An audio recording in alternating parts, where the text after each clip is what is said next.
the licensing bureau. Yeah. That started about 20 minutes early. 20. Well, Yep. and now I know him better with his first. Yeah, that was at the very beginning. First governor meeting. Yeah. Military, right? Yeah. That's what it is. That's gonna happen here. Mm-hmm. He's just gonna go.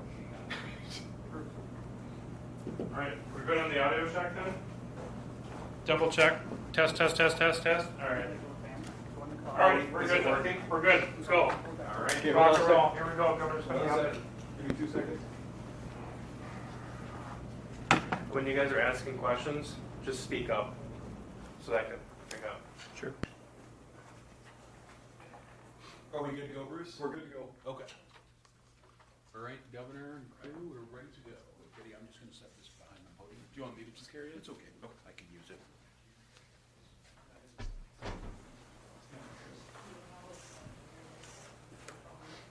Commissioners, you can probably take one of those chairs and we'll spread the rest of you out. You want to sit there and put this in that chair?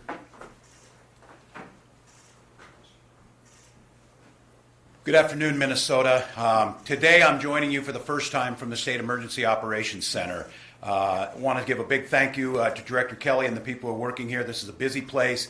This is where a lot of the points of the spear come together and things are directed on COVID-19, but on other state emergencies. As we mentioned yesterday, we've activated the Minnesota National Guard, who is on site, I believe, as we speak, in Marshall County up in Oslo for the flooding, and it is coordinated out of this building in St. Paul, so I want to thank you. To the reporters and the media that are here, thank you for the work that you've done remotely, as we've had to do this from my self-quarantine. And I also want to mention to the people of Minnesota, because of social distancing and the nature of this room that we're in, the media is working in a pool rotation where they are asking even for others questions. So the collaboration and cooperation that's happening to get information out, I'm deeply grateful for. Once again, we are sad to report we have 5 more COVID-19 related deaths, bringing our total to 39. Once again, I believe 4 of those were in long-term care facilities, and it's an area that we are, of course, focusing on. I am glad to announce that we were able to get our approval from the federal government for our state emergency declaration.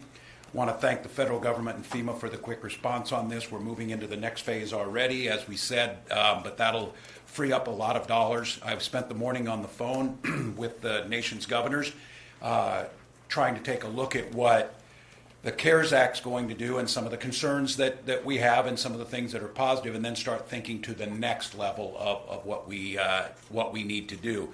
With that being in mind, it was 2 weeks ago that we issued Executive Order 2020, the stay-at-home order for Minnesota.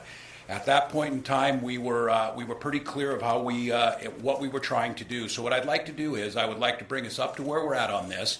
The order was set to expire on Friday. I want to talk about what we're going to do next in extension and what's driving some of these decisions, and more importantly, how are we looking at triaging for the short term, and then how are we making sure that bridge as we start to think about coming out of this and maintaining for the long term until we get a vaccine on COVID-19.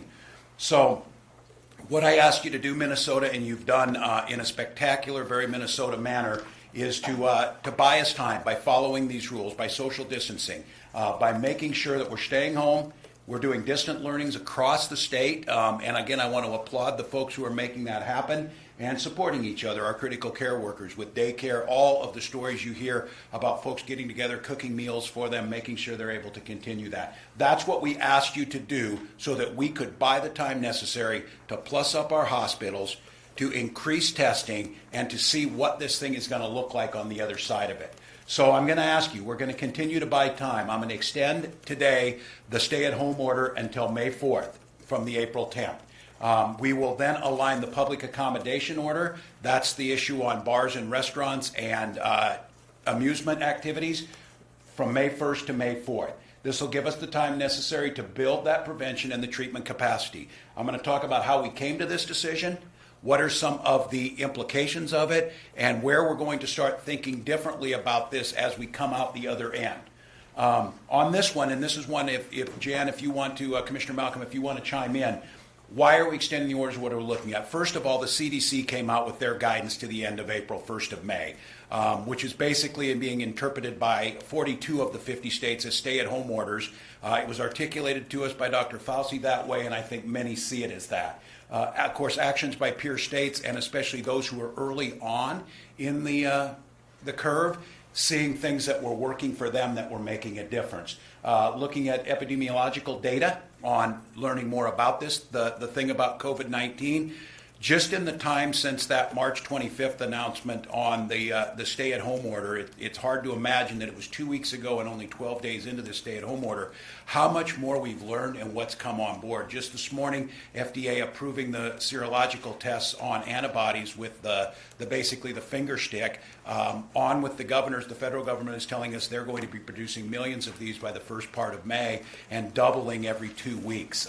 Minnesota is going to take a look at that to make sure we have the capacity to do it. Looking at our modeling, which we'll show a little bit, the folks over at the University of Minnesota Public Health, we created one of the first ones in the nation. It's the only one that's populated with Minnesota-specific data. At the time we released our first one, I believe we had 1 case of community spread. Of course, now we have hundreds. At that time, I think we had 1 death in Minnesota, and of course, now, unfortunately, we have 39.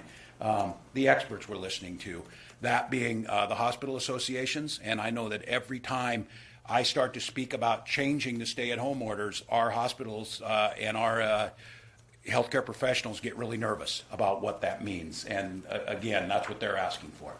So federal government recently extended their nationwide distancing. CDC continues to provide strong guidance for us on social distancing and limited travel, and vast majority of states have continued to do this.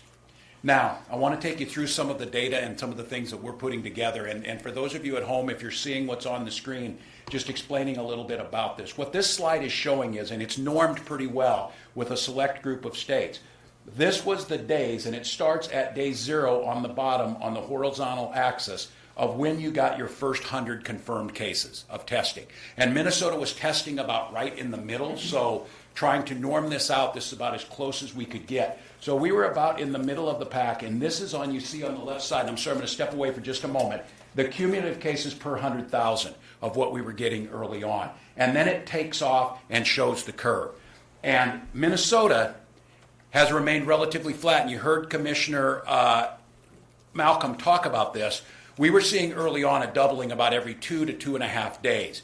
We've been able to get that out to about every 8 days. And what we're seeing now, and what we didn't see and no one had the data necessarily on, was what the social distancing measures were doing for this. But I want to note something. So here we are since that happened. This is modeled to 15 days out of what happened to those first 100 cases.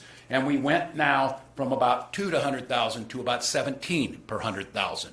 And that puts us at the best in the nation. But here's what I want to caution you about. If you look towards the bottom, and I will walk over and show some of you where that's going with Louisiana, on where they started lower and where things shot through the roof. The same thing with Michigan. Michigan being lower than us when they got their first 100 cases, when they had a lower percentage of per 100,000 than we did. In 10 days, 9 days, we were the same with Michigan. That they had caught up with us, and they were at 2. So they had gone 4 times faster in just the 8 days. In the next 10 days from that, they have shot through the roof. And that's where you get the pressure on the hospitals. So I want to show you this point in time. Looking up here and looking at some of the states and looking at New York, Michigan, and Louisiana. Take New York, which is the longest one, I guess, maybe it's the easiest one to show you. New York also the same way. If you follow it down, they were the same as us 10 days before this. It took 10 days for us to remain flat and New York to go to crisis situation. So the reason I want to point this out and bring this slide up is we cannot rest easy. This thing can explode overnight if you don't take the proper precautions. And I'm not saying New York didn't take the proper precautions. The problem is that many days back, no one knew how quickly this was going to go. No one had the social distancing in place long enough. So the move to go to social distancing, the move to go early, has kept us relatively flat. So here's what we're doing on it. Every day we're learning more about this disease. The variables that we're able to populate that model with are changing daily. We updated our model and have reviewed the results of additional models across the country. By continuing the stay-at-home order, we buy more time. That's the one thing. I would mention about modeling. Modeling was never meant to be an absolute and provide a number. It was meant to show trend and direction. And every one of the models that out there shows trend and direction that if you social distance, you buy more time. If you build up your healthcare capacity, this is the absolute given. If you need a ventilator and don't get one, there's a very slim chance you're going to survive it. If you do need a ventilator and you get one, your chance of survival increases 10 times. So the issue is making sure that happens. Extending early into May pushes our projected peak into July. And those data that we're comfortable with, I'll show you with a confidence interval of where we're at to show why we're thinking that. Staying home has worked by helping slow the spread. So this one, public health experts to Minnesota, including our own Minnesota Department of Health, recommended to me in our office that we extend the stay-at-home order. Minnesota's hospital and healthcare workforce, which are working round the clock, are also asking us to extend this. And I may note when I get to the modeling, our hospitals, especially because of the robustness of it, Mayo Clinic and others, they have their own internal modeling that is not as optimistic as ours. It's a little more, the peak comes a little sooner and it rises a little more. So we're trying to bump these things off one another of what we're able to see. So here's what the time is for, and here's what I'm asking you as we look towards May 4th. Continuing to partner with hospitals, working with the private sector to buy ventilators, PPE, and supplies. Commissioner Roberts Davis is here, is leading up a team that's making that happen, and you'll get to see the results of that. Also, I hope you're seeing we're updating that site we rolled out last week to give you an idea of where we're at.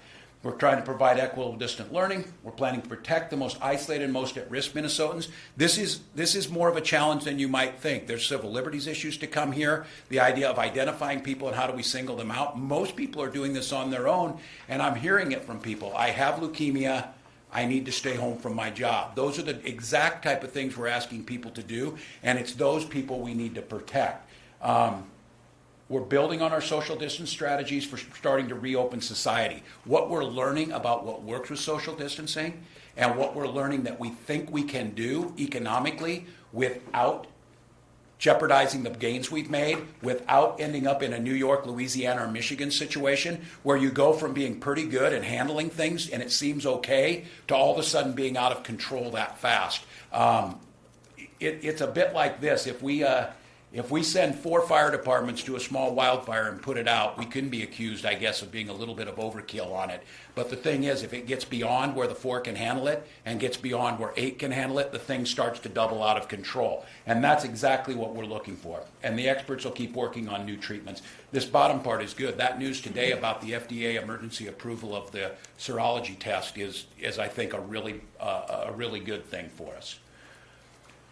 So, I don't know. This one, Commissioner Malcolm, do you want to talk a little bit about this, about where we're at on testing? So, happy to, Governor. Thank you. Good afternoon. So as the Governor mentioned, we have updated the model, and we know how interested you are in that. And I think we're planning a briefing on Friday to get more into what's changed about the model, what some of the new data shows. So we can take a few questions later, but just know that we're going to go thoroughly through the model updates for you. But as the Governor has said, we need critically to continue to expand our testing strategies, not only the PCR tests that we do in the laboratory that let us know whether someone is currently infected with COVID, which is so important to our epidemiologic work, our investigations, working with people who've been exposed and their contacts to try to isolate and quarantine. That continues to be critical. But the serologic testing that the Governor referenced is going to be a way of helping us know who has already been exposed and who is safe to continue to provide services and care and return to work in the economy. We, as the Governor mentioned, we actually, for our size as a state, have been doing not so badly in terms of testing on a per population basis, but not nearly as much as we want to do. Our priority has been around people who are already in the hospital, healthcare workers, people in long-term care settings. But we just recently have expanded the priority criteria to include other at-risk groups, people certainly in long-term care, but also in child care settings and homeless shelters. So we very much want to continue to expand those that are able to be tested with the diagnostic testing. There are still really challenging supply chain issues. The reagents that are required, the chemicals to do the tests, as well as on the collection end of the specimens. Healthcare providers concerned about personal protective equipment and the swabs that are required to collect the samples have become now kind of the limiting factor there. But we are working very closely together. We've got a large group of folks who run laboratories across the state and the healthcare systems trying to help us problem solve every day about how can we collectively increase testing capacity in Minnesota. We also are supplementing the laboratory testing with all kinds of other ways to look at the data to give us a better handle on what we think the true burden of the disease is in Minnesota. The chart that the governor showed you was one of about 15 or 16 different metrics that we're looking at continually to look at the spread of the illness in Minnesota and how we can measure that. So a more robust surveillance system to look at influenza-like illnesses around the state, see how those patterns are changing, is going to help us estimate not just the number of laboratory-confirmed tests, which the governor and Chris Erzman and I have all said we know that represents the tip of the iceberg. We're starting to get a handle on how much bigger that iceberg underneath the surface might be. And this time really does, as the governor said, not only help us increase the healthcare capacity to treat COVID-19 and to continue to treat all the other important health issues that Minnesotans have, but it's also giving us time to build out this longer-term, sustainable, more robust testing strategy that's going to help us identify people and help clear them and get them back to work sooner. And I might note on the testing to Minnesotans, and I was on this morning for an extended period of time walking through this with our legislative leaders. I am not interested, nor do I have the time to understand why we don't have more testing. That is not my point in this. We simply do not, and there is no percentage and no value in complaining about it at this point. That's why we've continued to work for ways around this. The good news is, just since the 2 weeks that we issued the original stay-at-home order, so many more things are coming online. Now, it's still a challenge, but this bottom talking point on this slide is the one that I want you to look at because it falls into our strategy pretty heavily. I talk about the Minnesota moonshot on testing, where I think if we're not able to get them where we're not, we're going to step up the capacity here so to make sure we can test millions in Minnesota. Because it's really great when you give a number like we have 1 million tests, there's 330 million Americans. So even if we get up to 1 million by May on the serology test, that's not what that one needs to be used widely to make sure the number of people. This is a finger prick, almost instantaneous test that we can walk up to this room and we can tell how many people of us in this room have had it. And many of us we know now, and Chris Erzman could tell me on this, up to 25% are walking around asymptomatic that they didn't get anything on this, but they have it. That's the point what we're trying to do right now. We're asking if we can see how all of these things fit together. We're going to extend the stay to get the surge going. How do our efforts to buy supplies meet the surge? And the following slides are going to show you what your sacrifice is doing. First of all, let me explain what you're seeing here. That pink rectangle you see in the middle, using the modeling that we have with a 95% confidence interval, this is the spread that falls in. Now, if we give you a data point at the dead center of that and told you that we're going to hit our peak on June 2nd and need 4,000 beds, that is 1 point of the spread. We can say with 95% confidence that we are going to need a minimum of 3,000 beds starting in the middle of May. And that could be 3,000 beds as far out as July, depending on what we do social distancing wise, and it could go higher. Here's what really matters. That's our current ICU bed capacity that we could fill today. That would be on this day. If we jumped, if we did that 10-day spike like New York did, and we started to fill that up, that gap in between the current bed and the bottom, even assuming best case scenario, bottom is what we would need. But we've not been setting for the last 12 days. What we've been doing is standing up, and in 24 hours, we can double that capacity in hospitals, what they already have ready to go. So if we start to see hotspots, which again, we're getting testing now that can predict hotspots into the future, about a week ahead of time. And then with 72 hours, we can move it right under the 3,000.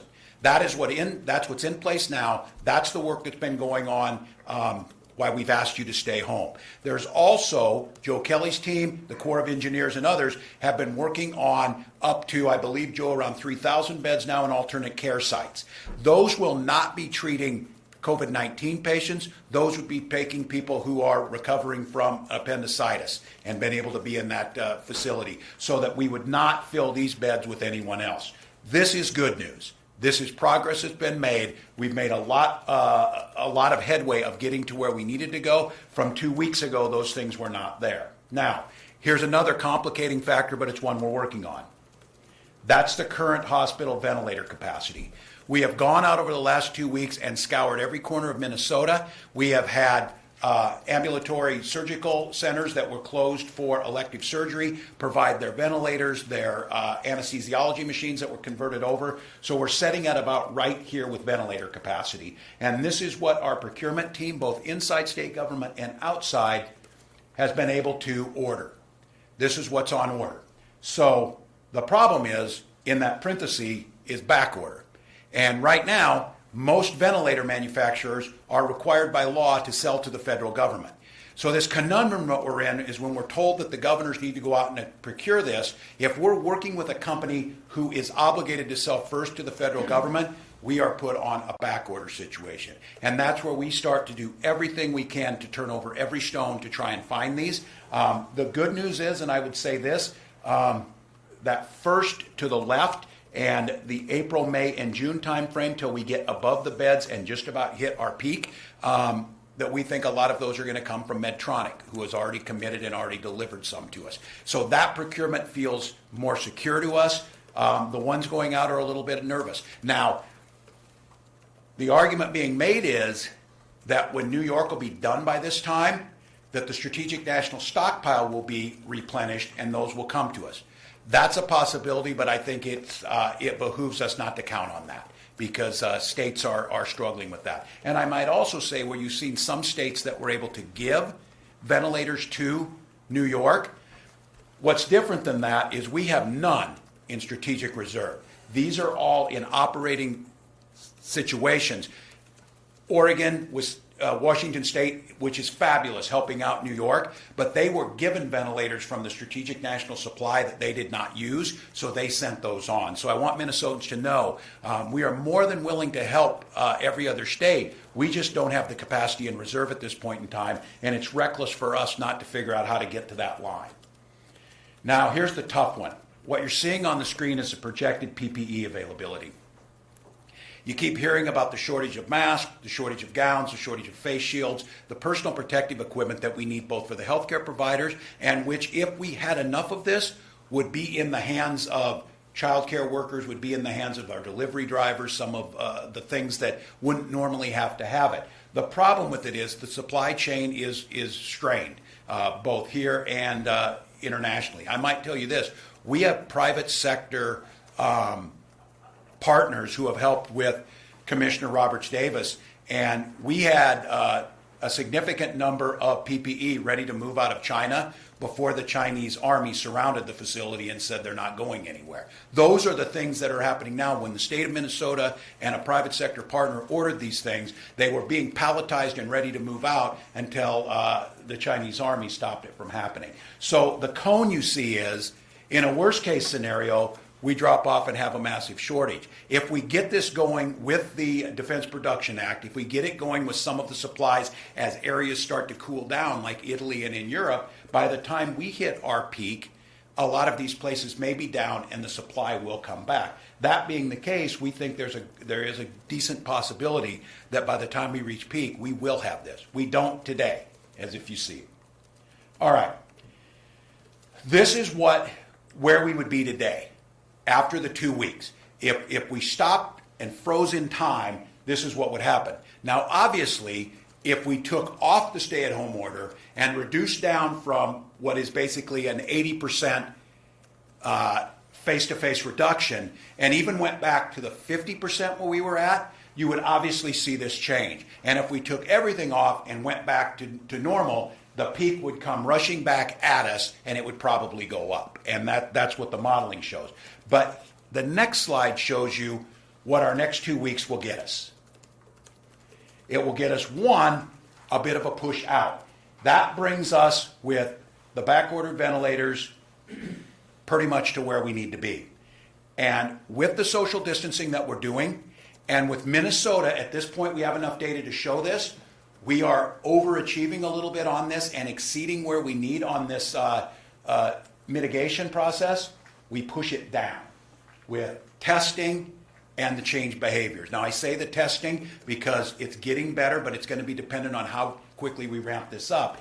If we're able to do that, we can, in a pretty, like I said, a 95% confidence level, the bottom part of this falls into us having the beds, us having the ventilators, and having the PPE necessary to treat people in a scenario if it gets to this. Now, many things change. If we're seeing when the data goes in, one of the things we're seeing is, from the first model to the second model, the transmissibility of it increased, meaning we went from an R naught of 2.4, meaning one person infected 2.4. We're seeing it's actually one person infecting 4.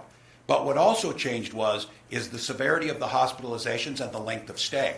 Those things together, when put into the complexity of the model, change where this is at. So if we don't, we go up a little more and we move back. That's assuming we keep it the same, but we're not going to. We're going to push it, and we'll get the capacity to be able to push it down. Now, challenges remain. I want to be very clear. I think there are reasons, Minnesota, and I fall into that optimist category on many things, and I think most Minnesotans do. But I also think there needs to be a realist in this. There are challenges. The supply issue is not going away. On with governors today, and I just want to be clear. You heard that we received 15 of the kits. We have not yet, as far as I know, received the Abbott kits. Several states have got them, but I was listening to Governor Kate Brown from Oregon today. They got the kits, but the supplies in it are enough to only do 100 tests. And if you want to reorder the supplies to make the Abbott rapid test work, you're forbidden from ordering those by the federal government because they're taking those reagents. So we're going to have 15 kits that would be really helpful, but we're not going to be able to replenish the reagents to make them work because the federal government is taking those reagents at this point. It goes back to that strategy that I want Minnesota to create our own testing regimen. I want us to build up that moonshot in Minnesota and not count on that supply chain. Our intention is to save every single life we can. That is how we've started this, and that has been our frame.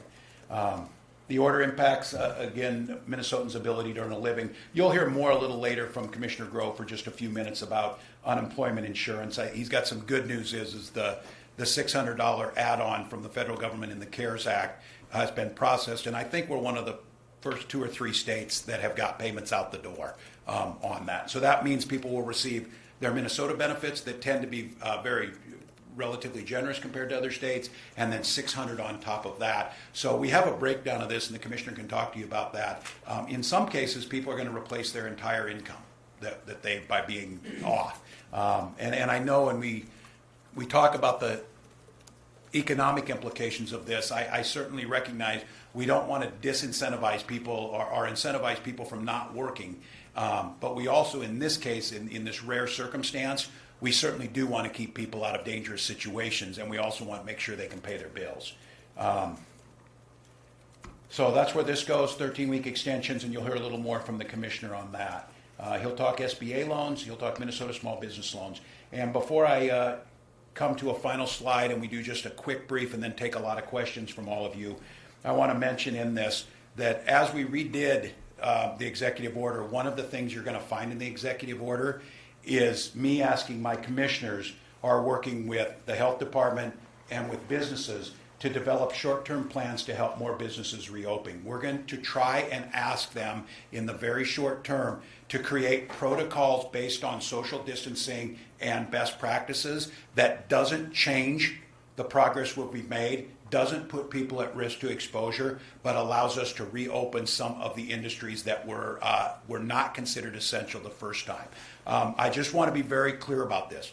I don't believe any other state has tried to do this at this point. I will not sacrifice the health of Minnesotans and the gains that we've made. These hard-earned gains and fights and sacrifices, as you saw on the one slide, can be lost virtually overnight if we don't do this right. The thing that has got us in a better position is a lot of people, yes, because there was an executive order, but you're following it, you're doing it, you're trying to social distance. And so none of that is going to change, but we think because of Minnesota's behavior and because of some of the variables unique to our state, that there is the potential for us, and I'm asking our team to find that as quickly as possible. This will not be turning on a light switch. This will be a complex way of restarting the economy where you're going to have to go in a proper order. Because the one thing that I am most worried about is signaling to anyone, to the healthcare industry or to Minnesotans, that we're out of the woods and we can relax what we're doing. That's not what this says. What this says is, with data that we've gathered over basically the month that we've been doing this and the 2 weeks of stay at home, we've learned a lot. And we think the potential is there to be much more exact, much more scalpel-like in going in and trying to make things work and giving people the opportunity to prove, like we have already, that Minnesotans can get this right. So this is written into the executive order. There are some other changes that are in there allowing businesses to go back and manage their inventory. Some of the things is where agricultural rules around landscapers, letting people at this point in time mow their golf courses with social distancing, some of those types of things. But this bottom part is about, the message today is stay home, continue this. We bought the time we needed. We're getting close to doing and accomplishing what we needed. Capacity of hospitals, capacity of ventilators, capacity of PPE, and keeping our first responders safe and their families taken care of. But again, I would caution you, if you looked at the slide, it could all go sideways very quickly if we don't continue. So these sacrifices are working. I said it the other night, the only vaccine we have is social distancing right now of what you're doing. We're proving that it works. And again, at this point in time, we have flattened the curve more than any other state. We are able to keep that for a longer period of time. We are getting close because of geography and the way this virus has burned through the world and the country. We bought some extra time that it is still entirely possible, and I think with the work I'm asking you to do, is for us to avoid the overflowing of the hospitals, thus putting our neighbors at risk. And the quicker we do that, with the work that's being done on testing and some of the therapeutics, the quicker that we're ready once we try and resume normal life, thinking about the next time this comes. More than likely in the fall, how are we going to be able to test who's immune to it? How are we going to keep those most vulnerable isolated? How are we going to make sure we continue to restock our state strategic reserves? So with that, I think what I'm going to do is Commissioner Malcolm, if you want to just a minute or two of the specifics for today, we'll go to Director Kelly. This will take us just a couple minutes, and then we'll go to questions. Thank you, Governor. Well, just to reinforce the Governor's important message, we have made some progress. It's important that we sustain it. But we do know that the peak is still going to come. We know there's a lot of disease in our state that has yet to show up in our case counts, and unfortunately in the rates of death in Minnesota. But we are starting. We have started from a good position, and we need to keep up the good work. Globally, as of this morning, we were fast approaching 1.5 million cases across the world and 83,000 deaths. The United States was reporting just almost exactly 400,000 confirmed cases this morning, over 140,000 in the state of New York, 77,000 in New York City alone. The U.S. is now reporting almost 13,000 deaths, over 4,000 in New York City alone. Here in Minnesota, today we have 1,154 confirmed cases, so up 85 from yesterday.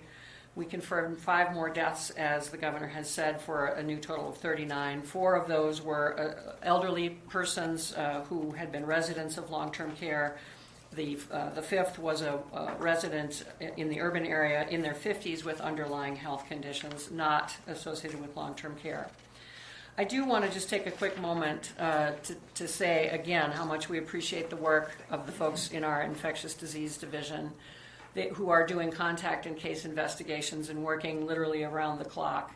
So I think I've mentioned before, this group has already reached out to over 1,150 people within 24 hours of getting their lab results back to interview them. These are tough calls to do, since many of these people are in some cases frustrated at how long it took to get their results back from the national commercial labs. They're worried about their results, and they can be certainly distressed if we're calling them about an ill family member. I want to acknowledge that these calls are very difficult for the person receiving the call, but also for the person making the call.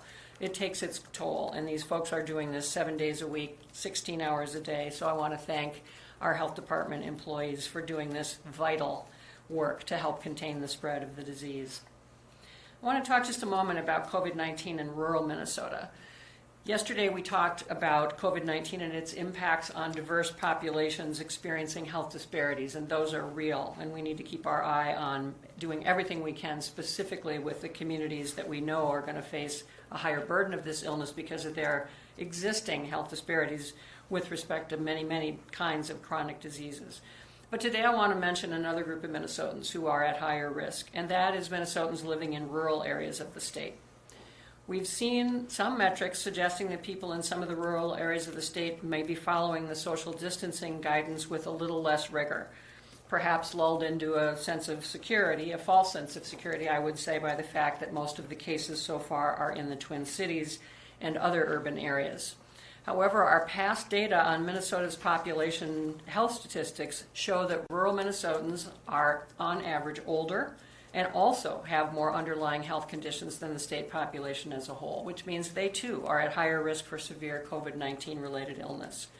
That fact, combined with the smaller number of hospital beds and other health resources in rural Minnesota, means we really need people in all corners of the state, rural and urban, to be taking this risk seriously, and we need all Minnesotans in all counties to please follow the health and social distancing and stay-at-home guidance.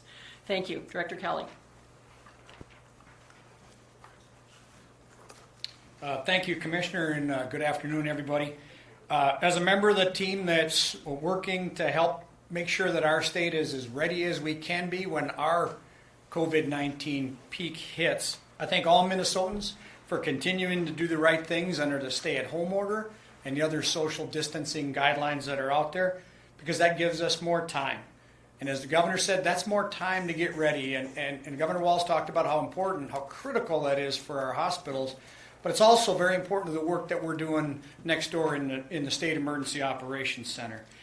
We're going to make the best use of that time that Minnesotans are buying for us to finish up the planning that we've done on these alternate care sites and prepare some of those for use, just in case our hospitals do need to free up some space to take care of the most critically ill patients. We'll use that time to accumulate as much PPE, supplies, and medical equipment as we can get our hands on. To support our healthcare workers, but also our long-term caregivers and our first responders. You're giving us time to put a medical sheltering plan together. And that's going to help people that we either know are infected or we think might be with the coronavirus, a safe place to go in case they're homeless or their living arrangements don't allow them to have the right social distance from the other members of their household. So thanks for giving Minnesota that extra time to get ready. As the governor mentioned, we're also grateful to the federal government for very quickly approving his request for a major disaster declaration, which will provide more FEMA assistance to Minnesota as we proceed.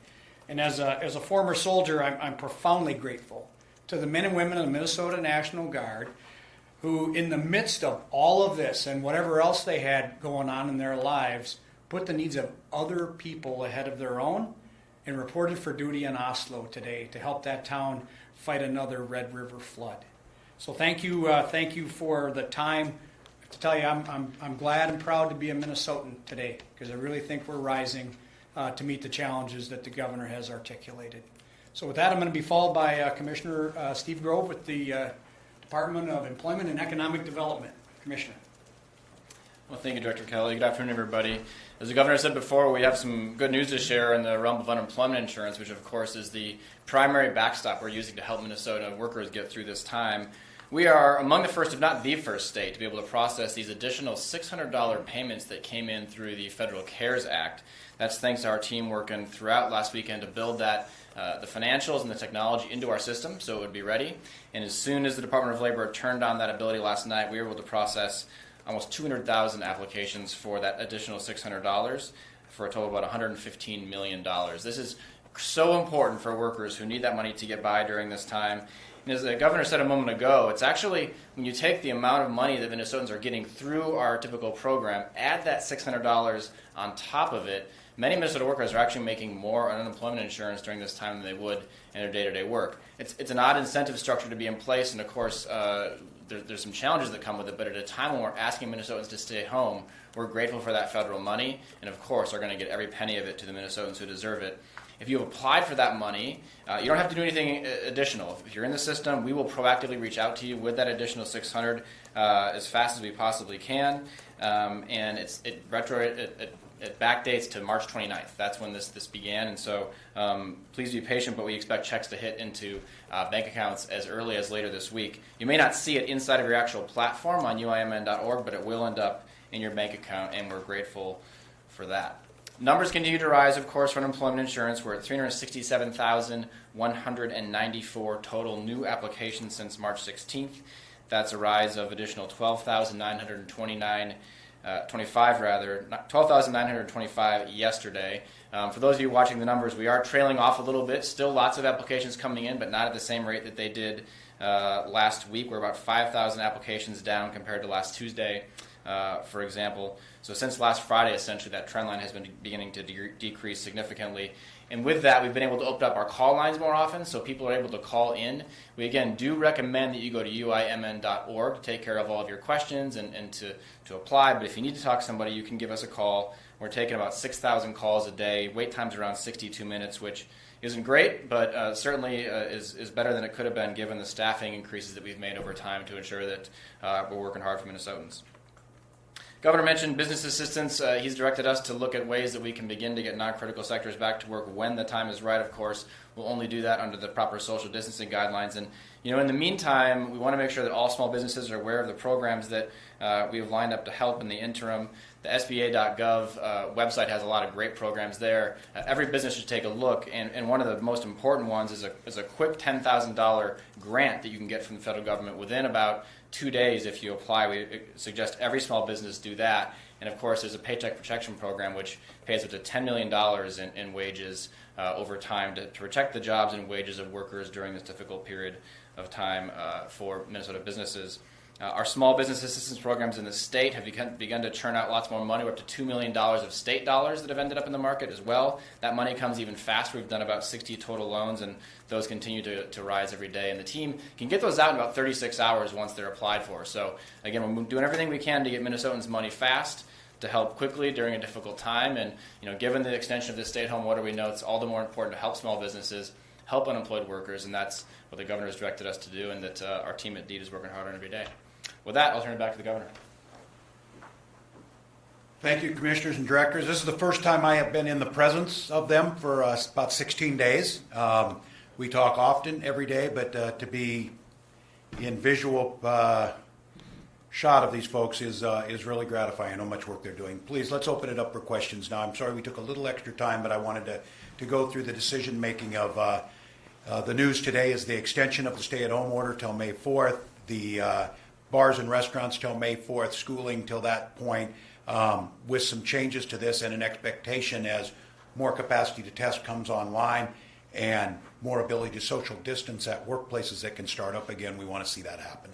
Governor, can you please clarify any changes to the existing order? You mentioned that maintenance folks could come out to golf courses. Any other changes for landscaping, golf Yep, courses? the landscaping was in there, and I don't want to speak out of order on this. We call it essential for their businesses. A lot of folks just owners of these businesses need to get in there, manage their perishables, manage their inventories, some of those things. So there are some specifics in there like that, but we did not get to the point, I think, what the big change to the executive order, well, first and foremost, keep people home, keep it at the 80%, but creating the commissioners and that expectation that team will start crafting the protocols of how we start adding more exemptions.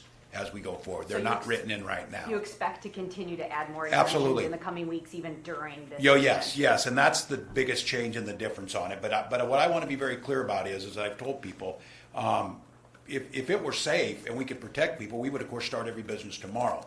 We're not certain that's the case, but we do think that there are many out there, mowing of the golf courses being one of those, that fit social distancing, that makes sense, can get things going. What we want to see is with the health department, with DEED, with labor and industry, and with businesses all together start to look at this. And we looked all over. We look at these stay-at-home orders across the country, and they don't all quite look the same. There isn't thinking towards that. Now, I want to be very clear before people say all the work we did, all the flattening, all the putting us in one of the best positions and the buildup, you're going to jeopardize that. No, we're not going to jeopardize it. If we don't believe some business can go back because it poses the potential for spread, we won't do that. But what's different with this order is there's a mechanism in there to make that happen much more, I would say, orderly, strategically, and geared towards an end. And all landscaping allowed? I don't want to speak out of order on that. There will be some parameters around it, but it's been pretty much opened up. The Ag Department will write the rules on that, about what can be done, and they're finalizing that now. These people, the golf course mowers, the landscapers, et cetera, can they go back to work tomorrow? Or is it, there's some lag time? I don't want to speak out of order. I think when I sign it, the way it goes, and Yeah, I'll follow up. will you follow up to make sure on that? Yeah. I think it's our intention that it goes into effect right away. Okay, Yeah. and with these, you said in the presentation that your commissioners are gonna start working with businesses in other industries. Correct. To see if they can put protocols in place to potentially go back to work. That's right. How quickly, because there's a lot of small businesses emailing us every single day. Yeah. When are we gonna be able to go back to work? When do you anticipate that that's all gonna play? That's going to start right now. That goes with the order. They've already been planning during these 2 weeks as I asked them, is there potential? We hear those same things, of people asking, and I want to get them back to work as quickly as possible. And I know there's a lot of folks saying, oh, for goodness sakes, there's 2 of us that work here. There are exceptions to all the rules, but I think what I want to highlight is our stay-at-home order has been successful in pressing down the virus. Now I want it to be able to press down the virus, buy us more time, and get as many people back to work as we possibly can. We think that could be fairly significant, but again, I will not do anything to risk it, but they're working on this right now. They're building the protocols. It may be an understanding and an agreement with the manufacturer. Maybe they make solar panels, and there's no worker within 20 feet of each other in a large warehouse. They don't touch anything. And Theo, to answer your first question, they can go back tomorrow morning. It goes into effect tonight at 11:59. 11:59. Governor, you mentioned an R naught of 4, which almost seems contradictory to a successful stay-at-home strategy. We shouldn't be seeing that much spread. If you were the commissioner, can someone explain why that is so high Yeah. and what unique factors in Minnesota might be contributing to that? That, the I think R, it's national. yes, It's national. correct, Governor. The R naught, just as we've learned more about the disease and the transmissibility and the role that asymptomatic people are playing in the disease. So that higher R naught is not just about Minnesota. That's national data. So Any sense of why nationally, though, it's higher than what it had been seen internationally? Are we doing something wrong? Well, questions about whether the original calculation was right. It might have been understated for lots of reasons, as we've just had more experience globally, and as we've understood more about the degree of asymptomatic transmission, that's really what's pushed up that number.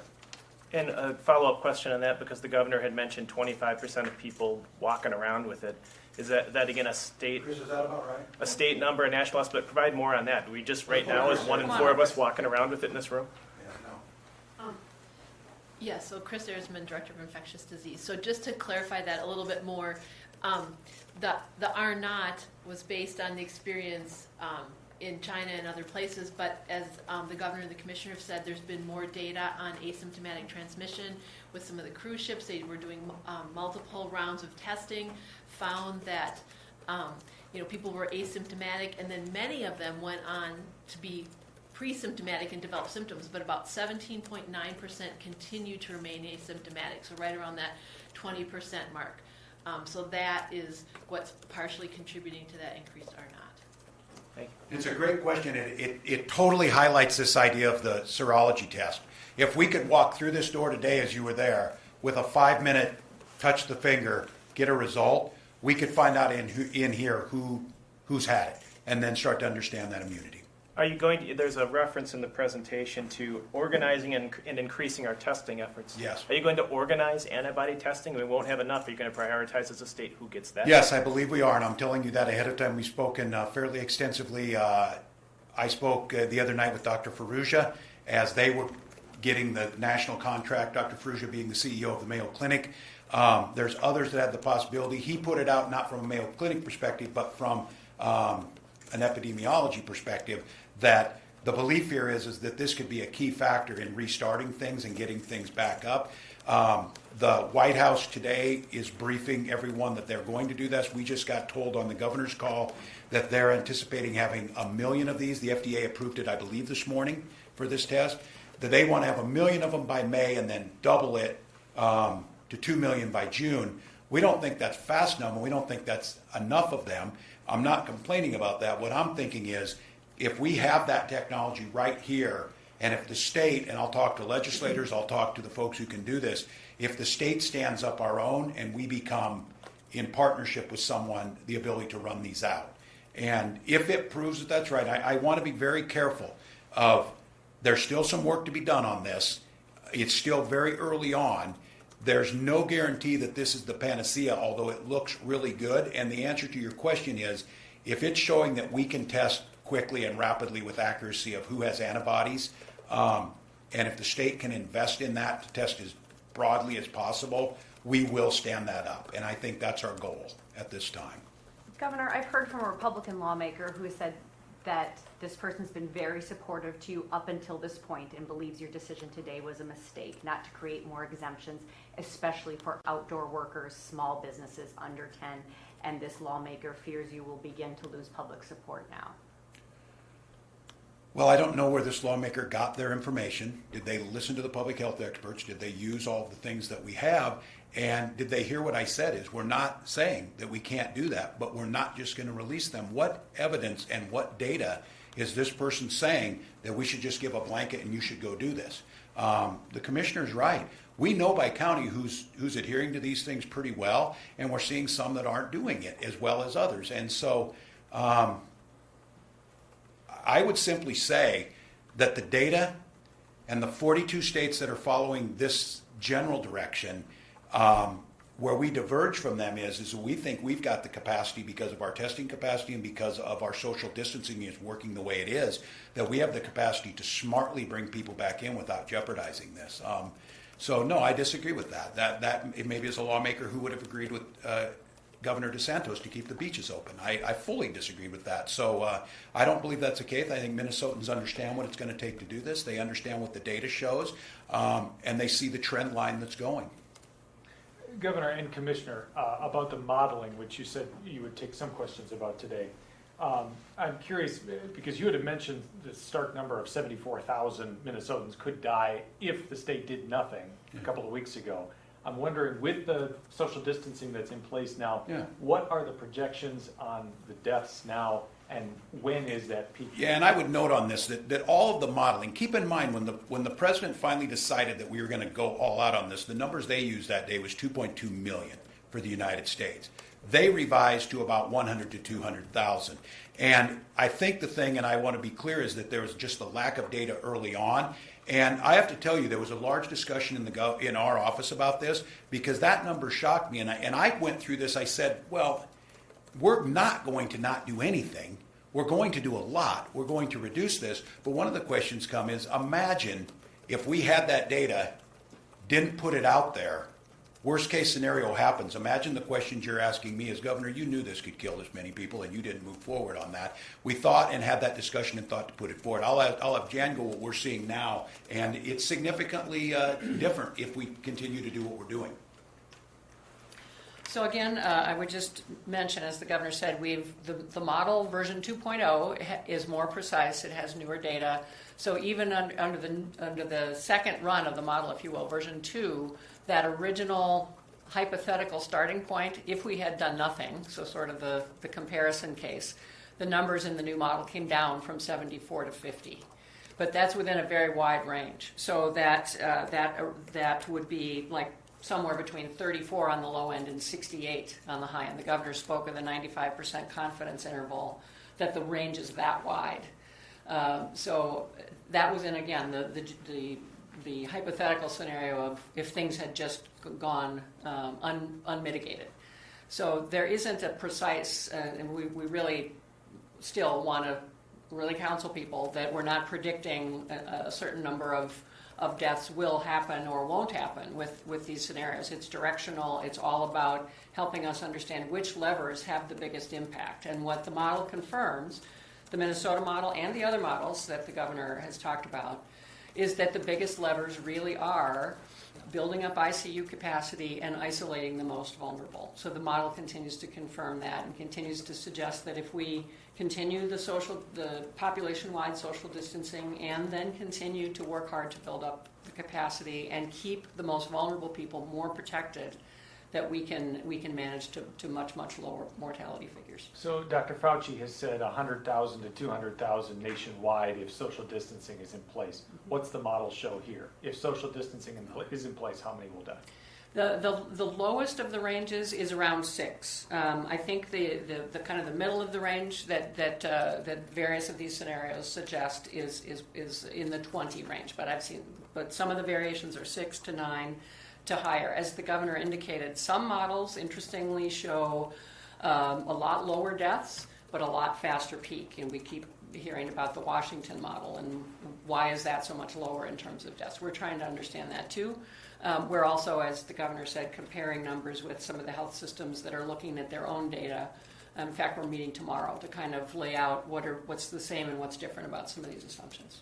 Commissioner, can you talk to us about indoor versus outdoor transmission as the weather gets nicer, people are wanting to be outside? I noticed on that chart, peak demand, June, July, that's when Minnesotans are outdoors. Is it safer? Is there less transmission outdoors than indoors?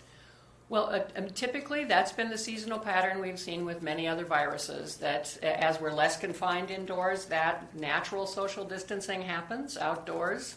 The weather itself, to the degree that the particles, if you cough or sneeze, in dry air, they hang around longer. In warmer, humid air, they fall to the ground faster. All of those are factors. But I think even in outdoor environments, we really want to be very, very careful with not clustering in close groups and not having the family picnics where we're all hugging as much as that is our instinct. That we still have to be careful in those environments. So should we all cancel 4th of July and cabin trips now? Is that what that looks like when you see that June, July peak?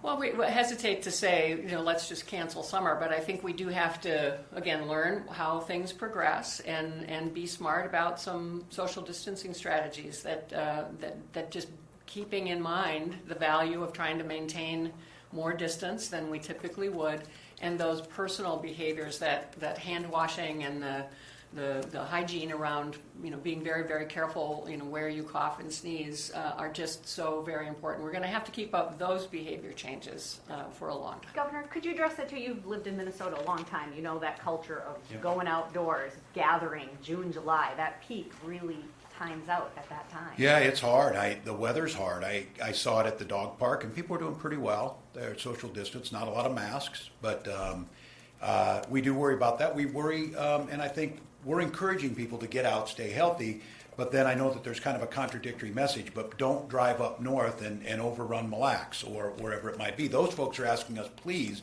the irony of this is that they really liked us going up there every other year and spend money up there and building the economy.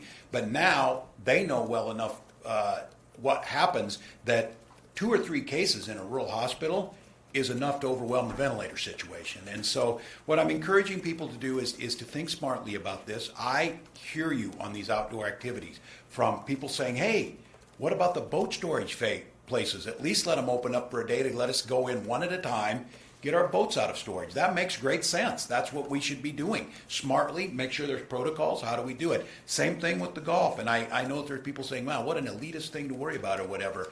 Well, if it's their activity, there's an economic activity associated with it, and there's also a mental health associated with it. We're trying to look across the whole spectrum. So it's not going to be a typical summer, but I'm envisioning if we get this right, where we're not driving people all over, we're being somewhat courteous to one another. I can picture Minnetonka being overrun with people who would have normally some gone up north all on one small lake. We're certainly not going to have the party barges, coming together, but we're going to have to think about it, and we're going to have to work together. And I just keep reminding Minnesotans, this hasn't been done before. So we're learning, listening, and being smart about it. And this either or, I'll go back to Mary's question, this either or that all of a sudden today something magical will happen. Look at that divergence line of New York, Michigan, and Louisiana if we don't think about how we do that. But I'm being very cognizant about hearing people when they're asking and saying this activity should work. And so please keep working with us on this. I've listened to DNR on what they can say works.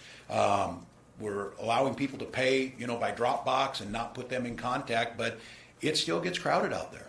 Can I ask about PPE? I mean, if the Chinese army is now surrounding a stockpile that we were counting on, does that mean some of our delivery, the things we're expecting that are listed as needed for delivery, are no longer coming to us? And should we be more pessimistic then on our PPE? Are we going to go on that downward slide you showed rather than the upward slide? Good afternoon. I'm Alice Roberts-Davis, Commissioner for the Department of Administration, and I'm overseeing the Critical Care Supplies work stream. And although that is one instance that happened, we have been seeing supplies coming in from overseas. We feel like we're very well positioned. Most of the things that we ordered have been accessible to us. We've been working very closely with corporate partners who have been able to assist us in getting some of those products across the water, and so we're feeling very good about the situation that we're in. We'll continue to place orders and continue to watch them for insurance that they are going to be delivered. With the current trend, then, do you see us going on the trajectory that is positive, that will allow us to have enough PPE for the peak, or do we need to see something better happen to get there? Does something have to change? It's a very crowded marketplace right now. It's very competitive to get these supplies. We'll continue to place orders and leverage every connection that we can. It'll be iterative ordering because just as things become available, we continue to place orders and expect that our vendor partners will deliver for us. Governor, a couple of media partners had sent a question asking about why May 4th, not May 1st, to comply with the federal government. Yeah, we went to it's a Monday, went with the school, and I think my team just decided it worked through that weekend to give us some time. And I keep coming back to this, that the time and how long we're doing these, I said this 4 weeks ago and said I kept saying there for a few weeks, next week it'll be a totally different world. Next week when we get together, it'll be a totally different world. What we've learned is moving so quickly, and I think it was on that we think that a Monday to go through a weekend, we think if you go into a Friday or if there's some decisions there, we see different behaviors. I'm seeing different behaviors in traffic patterns and social distancing depending on some of the announcements and some of the timing. So I think that was the thinking that went behind it, and then to line everything up. And just a little bit of review, I'm sorry, but you looked at the 50% reduction face-to-face contact you were originally considering, and that just wasn't enough? It's not enough, and we talked about it, that what we've gained off this and thinking this time is just critical. I think much the same way we did this time, we will go through these factors, and by that time on May 4th or the week leading up to it, there will be more things we can put in. We'll have learned more. My hope is by the time we go at that we have in our hands serology tests, or at least stepping it up, that change a lot of how we go about this. I mean, imagine a factory situation where you could test every single person, send them through the door who are immune to it, do temperature scans on everybody, and then do a 15-minute test when they're leaving to make sure. That's the way you get back safely. That's the way you put it down, not just saying, well, everybody go back to work and figure it out. So our thinking is to take it in chunks like that and learn as we go. And then now, with this new executive order, we've got the capacity to be built in there that we can put protocols in place and start bringing some of these back online if we're able to match it up with what the resources we have, from testing to all the things that the Department of Labor and DEED are going to put together. Governor, I've got a question for one of our media partners, and I think it might be for you, Chris. You said yesterday at committee that MDH is running out of surgical masks to send to long-term care facilities. I'm wondering if you can provide the numbers on that, if there's a vendor who didn't deliver on those, if the state is struggling to do that. Yeah, Chris is certainly welcome to comment too, but I think Commissioner Roberts-Davis has agreed to help us beyond just the acute care setting, which was the original charge. I mean, the way this all started was kind of through the strategic national stockpile model, where it's all about hospitals and healthcare settings. But we're very much understanding the need to protect long-term care and to look at some of these other community-based providers who are dealing with vulnerable populations. So as we are able, we now, it's not just MDH trying to find supplies and pre-position them close to long-term care, but with the critical supply team's support, trying to broaden that reach and try to get some of that non-medical grade equipment as well as the medical grade equipment that long-term care needs. So yes, it's a problem, but we're working on it hard. So if a long-term care facility asked the state right now for some of these surgical masks or other PPE, the state would not have any to give to them? I think in terms of the state stockpile, I think that's true. I don't know, Chris, if you have any other. Did you want to comment on Same way if we ask the national, they don't have it. So we are working on that for long-term care facilities. As Commissioner Malcolm said, we do have some stock of those coming in later this week, and so we'll have a process for long-term care facilities to requisition for those items as they're needed. Speaking of long-term care, Governor, I asked you a while back, can I ask you again about the plans for the workers, these low-paid, stressed workers who, some of them are getting sick, they're watching residents get sick, they're watching residents die. Incentives to try and keep these workers coming to work. Yeah, and I was working on it on my supplemental budget pre-COVID-19. I think some of you remember I went out and spent, this was an in-home worker, but spent a day walking in their shoes. This is important and tough work, and they're way underpaid. It's very difficult to get people to do it. Now we're depending on them, and they're in a difficult situation. So I think this is probably a broader question, Mary, about society reprioritizing the value of certain professions and certain jobs. I've always used to say it, the hardest jobs I ever worked paid me the least amount of money, and that still holds true. Unfortunately, where it intersected with public health, we've really got to think about that. And so, yes, I think there's thoughts going into that. And I would go on this whole strategic stockpile and just let you know when governors talk on this.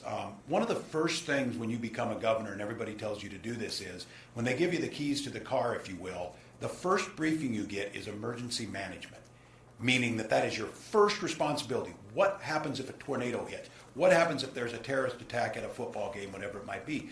So you sit down with those people, and I just want to be clear with everybody. It was never any confusion that we were counting on the strategic national stockpile to backfill us in these times. And when we were all told then to go find it ourselves, that created a lot of confusion in this space. So governors are talking about that. There's also some frustrations, and maybe this happens in life all the time. The people who prepare ahead then sometimes end up getting punished for this. Something I'm worried about right now is the way that the CARES Act is structured. The reimbursements that are going to go to hospitals and things are going to go in an order where it pays for those that are uninsured, uncompensated care, which means states that did the responsible thing and took Medicaid expansion or had MNsure and tried to cover as many people as they possibly could are going to be punished by states that left their people off of insurance, and now they're going to go in. Some of those same states are ones that didn't take mitigation on the front end, so a big chunk of the money being divided amongst the states is going to go to the least prepared and the states that chose not to expand health care to their citizens. So I have to tell you, as we're working through all of this and looking at it, these are all things that are working simultaneously. But my message to Minnesotans is, it's important for you to understand all those things are working, but my commitment, and these folks here's commitment, is when a roadblock's thrown up, we got to figure out how to breach it or go around it. And that brings me back to the testing and the PPE. The problem we've got is that I would have been and felt pretty good early on because the bulk of these things are done by companies that are headquartered right in Minnesota. When you take a look at Medtronic, has over 20% of the domestic ventilator market, and 3M has the biggest chunk of N95 masks. Both of those are off limits to us now because the federal government's put basically a hold on them, and everything they produce goes to them. Supposedly to the national stockpile to be given back to the states, but it isn't there anymore. So if some of you are wondering, why aren't we testing more? We want to. Why don't we have more PPE or making it right here? We want to.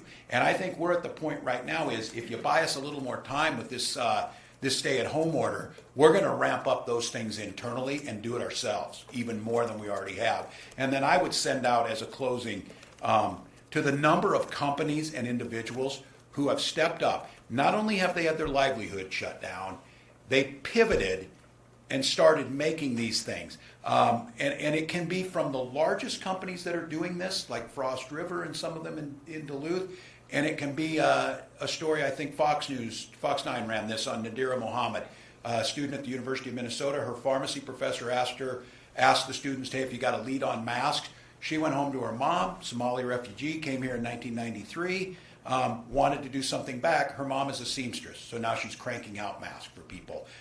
Those stories are happening every day. It's working. What I asked Minnesota today is for a little patience, to continue doing what you're doing exactly right, to see the trends moving in the right direction, to know that we are not making you force the choice between your livelihood and health. We are now in a position with this executive order going into effect that will give us a structure to start moving as many people safely back into the workforce and then to be testing people to see who's immune. There's a way out of this, but I'm going to channel my inner Commissioner Malcolm. Do not get complacent. Do not give up all the hard-earned gains that you made. Do not allow ourselves to believe that this is over because we're seeing a point-in-time positive set of data, because there are too many examples in real time within the last couple of weeks of other places thinking they were there, and it very quickly turned bad. So I'm glad to be back with all of you. I want to close with that thank you of making this work as pool reporters in a way that is showing great collaboration and continuing to get out really good information, and the inspiring stories I know all of you are kind of running are really helpful for all of us. So thank you, and we'll be back with you again. One last question. Sure. I'm getting questions. Since you mentioned students, university students, public school students, do you anticipate them being back May 4th? Should they start getting ready to go back to school? Here's what I'm trying to be as honest as possible. I think it's unlikely, but I think I wouldn't close the door 100%. But if you were planning on this, I think it's unlikely at this point in time. I don't think for that final month or whatever that the value that you gain out of that with the risk that it's taken. But again, I think I'm not of the belief that we're going to have a vaccine anytime soon, but I do think we're going to have tools like the serology test, like potentially therapeutics that could change this, and the changing nature of this. The R-naught's not the only thing that changed. The length of stay in the hospitals and the severity changed a little bit as we put it into that model.